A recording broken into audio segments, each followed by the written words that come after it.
Hello everybody, Zeph Smith out here today with the Cleo Bailey experiment, getting ready to plant a new tree from the Anderson Garden Club. It is awesome. They brought us a persimmon tree and we're gonna put it right here, and they're dedicating it to the garden and we're gonna dedicate it to them. So I thought we'd go through what it looks like to plant a tree, the planting process, what it looks like on the size of the hole we need and things like that, so that if you wanna do that in the future, you might be able to do it yourself. So let's get started.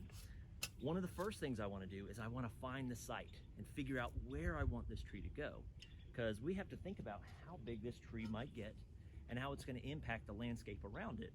So if we were to take a look all the way around, you'd see that I have 9 trees on this side of the garden, and each one of those trees are spaced apart in a way where they actually have an air gap between them, so there's room for wind to blow, because we don't want the trees all bunched together, because if they can't get air moving through them, they kind of get some diseases, and we want to kind of get ourselves away from that. So we've already picked out this site right here. Now, one of the things that's pretty important when we're planting a tree for the first time is looking at what size pot we have. So right here, it looks like I have about a 5-gallon pot, and it's roughly 18 inches across. So what we want to look at is digging this hole 3 times the size of the pot in width.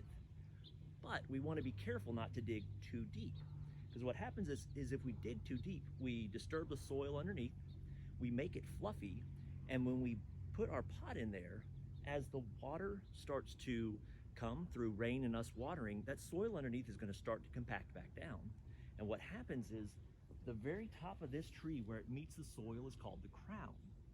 If that crown begins to go below the soil level, we're going to start to see a rot around the base of that tree, and we're going to lose our tree.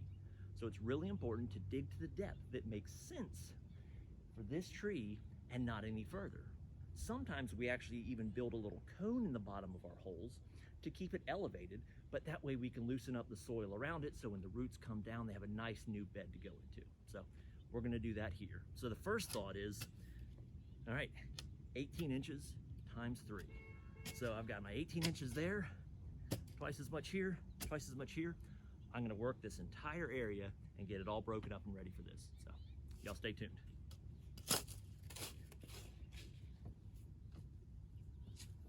Now, along the time that I'm doing this, I don't like to take big chunks out and just set them aside. I usually flip my soil in, give it a little chop, because it's so much easier to bring that soil back in when it's already pre-broken up. So you'll see me doing that as well.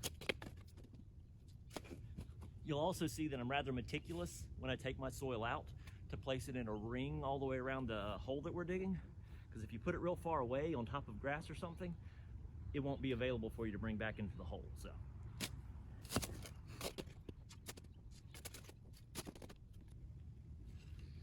I'm finding a bunch of little earthworms in here, which is great news, which means we have a lot of decomposing organic material, and the worms are coming to eat the remnants of that. So that's great news for us planting this tree. So trees, they particularly like a fungal rich soil. The fungus that's in the soil does so many things for us. And when we have a lot of organic material in here, we're gonna find a lot of fungal growth. I'd talk to you more, but I'm out of breath.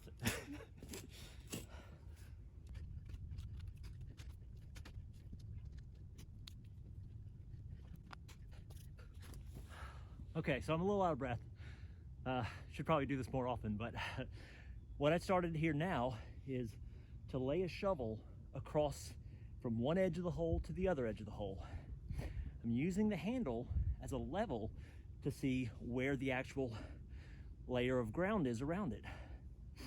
That tells me how deep I need to go, if I need to proceed forward, or did I go too far? It looks like we've gone just right, and I'll show you real quick here.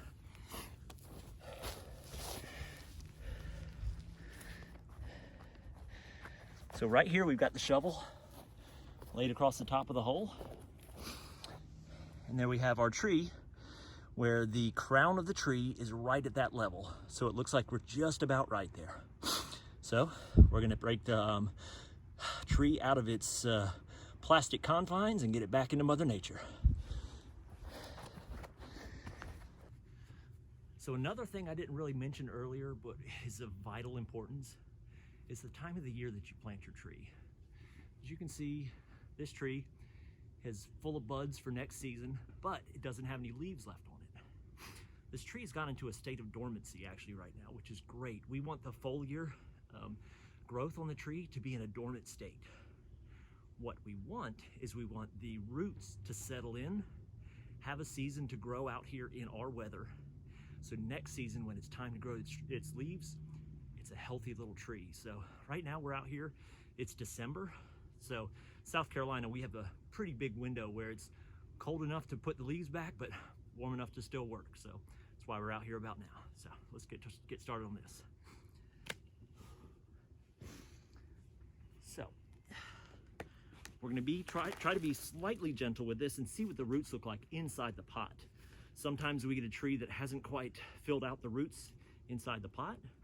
And sometimes we have a tree that's been there way too long and we get root-bound nature, in which we'll need to sort of break it up and tease these roots out. I'll show you real quick here.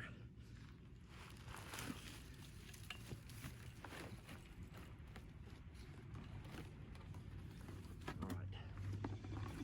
It looks to me like we have a very healthy tree here. We do have some roots that have been going around the edges here, but they're not big, large, woody roots that have been there for so long.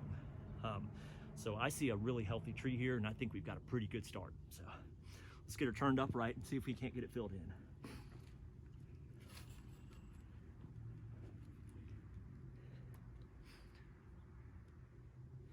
Now, right now, I'm just trying to place this tree as vertical as I can.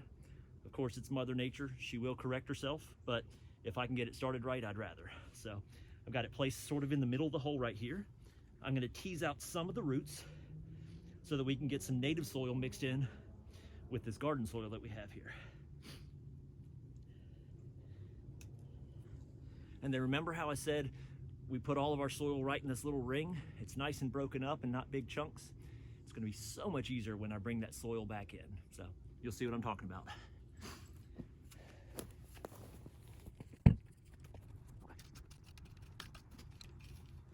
So I'm not gonna bring all the soil in just yet. I wanna bring in a layer which I can compact around the tree, tight enough to keep the tree stable, but not so tight that we lose all the oxygen pockets that we put in there so far. So I'm gonna start pressing down on this soil to get it packed around this root ball. If I were planting anything vegetative like a tomato or an okra or something like that, I want this soil as loose as possible. But right here we have a structural component, a big woody tree that's going to be blown around by the wind, so we want its foundation to be as solid as possible. So we have a larger hole here, so just this foot method is quite sufficient. If you have smaller 1-gallon pots, it's going to be really hard to get your feet in that same hole. And I'll show you a method that we use if this foot tamping method isn't ideal for you. Now, you will end up with a dirty end of your rake, but you just take this and you do this all the way around. You're basically tamping that soil in towards the root ball. Not so necessary here because I can get in there myself, but it never hurts. Another thing I like to do during this process is when I don't have all the soil in, I like to go ahead and pre-water. I would like this to be settled down in there before I put my next layer on and settle that down. So I'll be right back.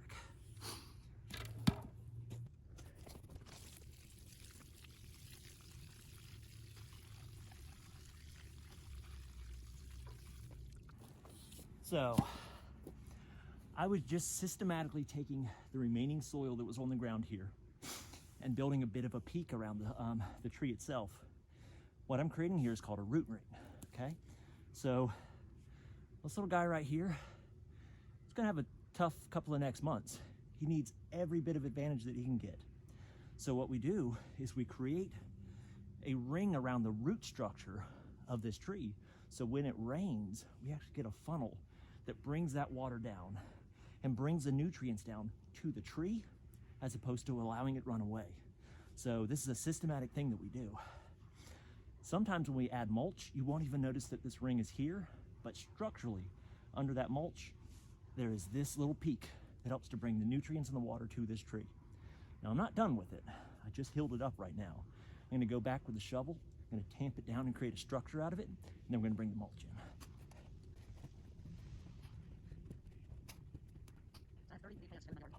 So I've tamped the soil down around the crown of the tree.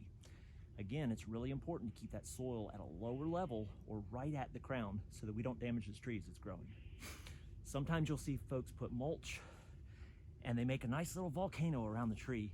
And what they've done is they've created a moisture zone right around this trunk that isn't designed to receive that moisture. Now, some trees can handle it, the ones that grow near riverbeds. Some trees can handle it, the ones that grow roots out of their bark. But most of the deciduous trees that we have around here, they're just not cut out for it. So make sure you do that and keep these trees alive. So I'm gonna take my shovel and put it at an angle like this. I'm tamping a ring around the inside for structure. Now I'll come up and raise myself around the edges of the volcano or root ring. And I'll work my way to the outside.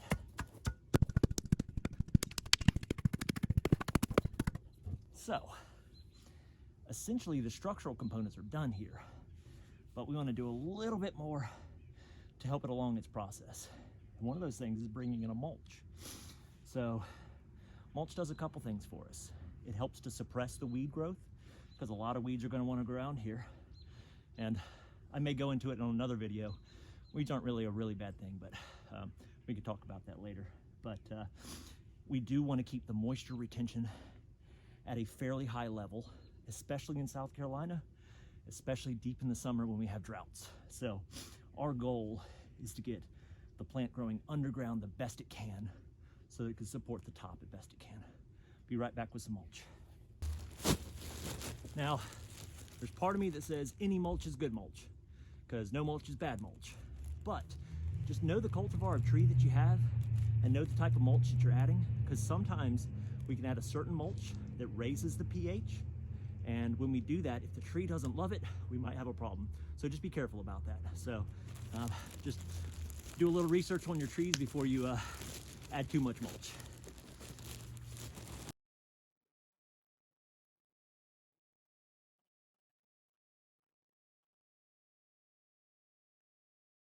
All right, so you see I poured all the mulch in here. That's just for ease of dumping it out. We're still gonna take this mulch and move it back away from the crown of the tree.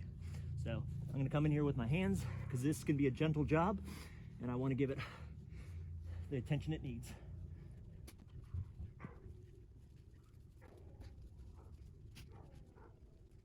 That's the inside. Now let's get the outside.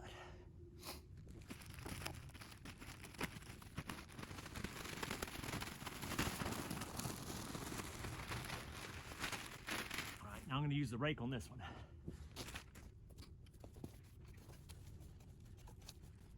So when we're really trying for weed suppression, we need roughly 4 inches of mulch, which seems like a lot, and it is. But again, any mulch is typically better than no mulch. And like I was saying earlier, weeds aren't necessarily a bad thing. A ground cover is essentially a mulch. So clovers growing around this, certain grasses growing around this, will also help with the retention of the deep water. Keeps the sun from hitting the soil, keeps certain things from growing, so it's not a bad plan. So here we go. One of the last things I'm going to come in and do is re-water this in. But for now, she's in and she'll be ready to grow. Just like this big old building in the background. Thanks for joining us and have a blessed day.